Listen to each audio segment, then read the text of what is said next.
Olá, meus amigos, olá, minhas amigas, tudo bem com vocês?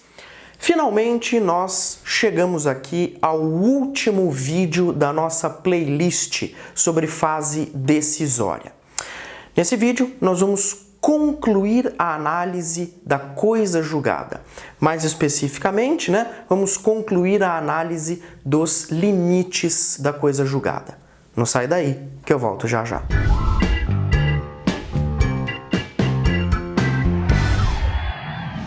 Muito bem, galera, então vamos concluir o estudo da coisa julgada, e vamos encerrar a playlist sobre fase decisória. No vídeo anterior, nós estudamos os limites objetivos da coisa julgada. Muito conteúdo importante, foi passado aí para vocês. E agora nós vamos analisar os limites subjetivos da coisa julgada. Tá? Então, como assim, professor, limites subjetivos da coisa julgada? Veja, a relação processual, ela se desenvolve entre o autor e o réu, que são as partes do processo. Então, nada mais natural que os efeitos da coisa julgada atinjam as partes daquele processo no qual ela foi produzida. Então não há dúvida, de que a coisa julgada ela gera os seus efeitos ali dentro daquele processo para aquelas partes que participaram da relação processual. Isso é até algo um tanto quanto óbvio. Mas a pergunta é possível a coisa julgada ou os efeitos da coisa julgada atingirem terceiros? É possível a coisa julgada atingir uma terceira pessoa que não figurou como parte no processo? Seria possível, então, que os efeitos da coisa julgada transbordassem do processo no qual ela foi produzida para atingir pessoas que não participaram desse processo? Então é isso que nós vamos trabalhar a partir de agora, Quando nós estudamos limites subjetivos da coisa julgada, é disso que nós estamos falando. Então eu vou chamar a nossa lousa para a gente organizar as informações. Muito bem, galera, então continuando no estudo da coisa julgada, nós vamos falar agora dos limites subjetivos da coisa julgada. Tudo bem? Limites subjetivos da coisa julgada. A primeira informação que eu quero passar para vocês é a regra contida no artigo 506 do CPC. O 506 do CPC diz que a coisa julgada atinge as partes entre as quais é dada. Então, a coisa julgada atinge as partes entre as quais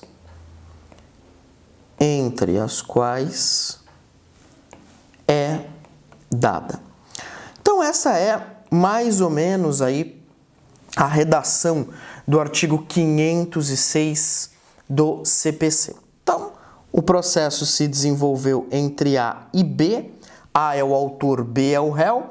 Então essa coisa julgada vai produzir os seus efeitos entre as partes, Isso é bastante simples. O próprio artigo 506, ele também traz uma outra regra, que é a seguinte: a coisa julgada não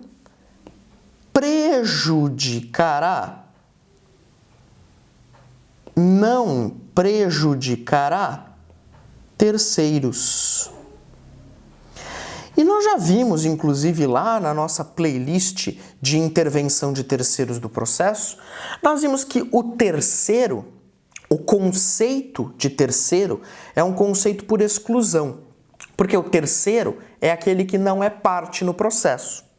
Então, o 506 fala: a coisa julgada atinge as partes entre as quais é dada, e mais, a coisa julgada não prejudicará terceiros.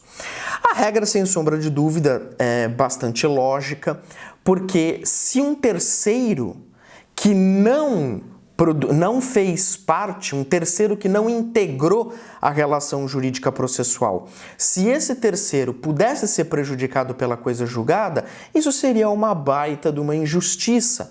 Porque o terceiro, como não participou do processo, ele não teve ali o princípio do contraditório respeitado, princípio da ampla defesa, né? Ele não pôde aí se defender dentro do processo. Enfim, então a coisa julgada não prejudicará terceiros. Maravilha. Só que aí vem uma pergunta. A coisa julgada pode beneficiar terceiros? Essa é a pergunta que se faz. A coisa julgada pode beneficiar terceiros? Porque volta aqui, ó. Nos limites subjetivos, o artigo 506 fala: a coisa julgada não prejudicará terceiros. Maravilha. Só que, e beneficiar? A coisa julgada pode beneficiar terceiros? O código não responde. E por conta disso, nós tivemos o surgimento de duas correntes doutrinárias. Uma primeira corrente diz que a coisa julgada pode beneficiar terceiros. Então, uma primeira corrente fala que a coisa julgada pode beneficiar terceiros em qualquer hipótese. Em qualquer hipótese. Muito bem. Então, essa é a primeira corrente. Só que eu já adianto para vocês que essa corrente, ela é minoritária. Tá? Essa corrente, ela é minoritária na doutrina. Não é a orientação que prevalece. A corrente que prevalece é essa aqui, que diz que a coisa julgada, sim, ela pode beneficiar terceiros, desde que haja expressa previsão legal. Então, essa segunda corrente aqui é a corrente majoritária. Fala que a coisa julgada até pode beneficiar terceiros, desde que haja expressa previsão legal. É o que acontece, né, com muita frequência no âmbito do processo coletivo.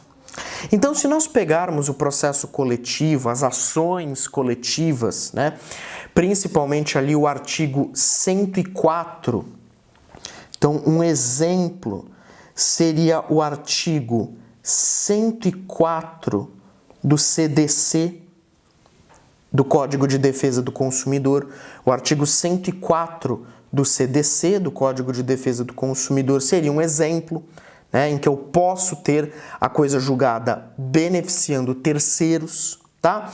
Mas essa segunda corrente, que é uma corrente mais restritiva, ela fala que, para que a coisa julgada beneficie terceiros, eu preciso ter previsão legal nesse sentido. Muito bem. E uma última informação para nós terminarmos o estudo da coisa julgada, terminarmos esse vídeo, é o seguinte: prevalência entre duas coisas julgadas. Prevalência entre duas coisas julgadas. Professor, como assim? Duas coisas julgadas? Imagine o seguinte. O João entrou com uma ação contra o José. Tá bom? O João entrou com uma ação contra José. O processo tramitou e, ao final, foi produzida a coisa julgada. Tudo bem? Vamos imaginar que o João entre com a mesmíssima ação contra o José. E que essa segunda ação, que é absolutamente idêntica à primeira, também produz coisa julgada. Não, mas professor, pera um pouco, que viagem é essa? Dois processos idênticos e duas coisas julgadas? Veja, a coisa julgada, ela não é um pressuposto processual de validade negativo? Nós, inclusive, estudamos isso aqui, né, no próprio canal. A coisa julgada é um pressuposto processual de validade negativa, ou seja, se houver coisa julgada já produzida, a segunda ação tem que ser extinta. Ela não pode caminhar até o final. É caso, inclusive, de extinção do processo sem a análise de mérito. Então, a primeira coisa julgada foi produzida, tá? E essa segunda ação, que, repito, é idêntica à primeira, ela tem que ser extinta sem resolução de mérito. Mas vamos imaginar que ela não foi extinta e que ela tramitou até o fim, ninguém percebeu e aí ela produziu coisa julgada.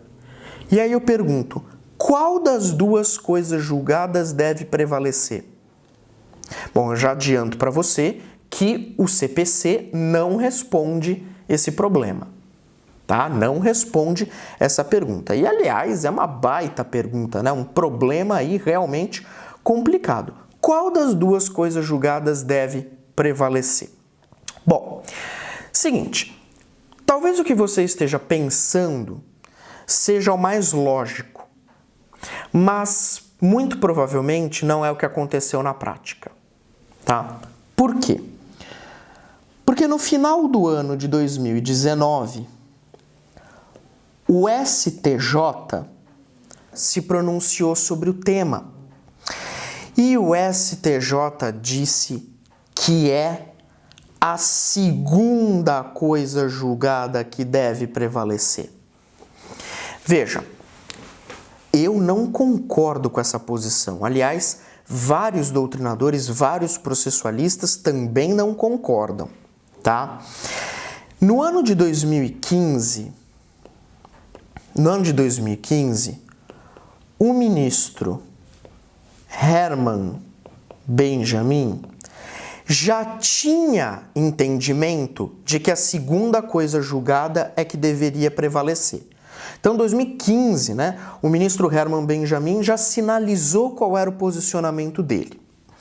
Só que naquele mesmo ano, também em 2015, o ministro Paulo de Tarso Sanseverino entendeu que a primeira coisa julgada é que deveria prevalecer. Então, olha só, né? Olha só que situação complicada. No mesmo ano, dois ministros do STJ, o Herman Benjamin e o Paulo de Tarso Sanseverino, ou seja, ministros da mesma corte, tiveram posicionamentos diametralmente opostos. O Herman Benjamin já dizia que a segunda coisa julgada tinha que prevalecer e o Paulo de Tarso sinalizava que era a primeira que tinha que prevalecer. Em 2019, o STJ pacificou o tema e entendeu que a segunda coisa julgada deve prevalecer sobre a primeira. Por que, então, que essa posição do STJ, ela, com todo respeito, não parece correta? Porque veja, essa segunda coisa julgada, ela nunca tinha que ter existido. Essa segunda coisa julgada, ela jamais poderia acontecer. Tudo bem? Jamais poderia acontecer. Só que, veja, por um erro, sabe-se lá de quem, o segundo processo tramitou e formou a coisa julgada. Percebe? O correto, a meu ver, e ao ver de boa parte da doutrina, seria que a primeira coisa julgada prevalecesse, porque senão você diz que essa primeira ação foi inútil, né? Se você fala que a segunda coisa julgada tem que prevalecer, essa primeira ação é jogada no lixo. Sinal que ela não funcionou, ela não deu para nada, né? Não deu certo para nada. Então, é um erro do STJ, né? Porque essa coisa julgada não deveria existir justamente por violação a pressuposto processual de validade negativo, tá?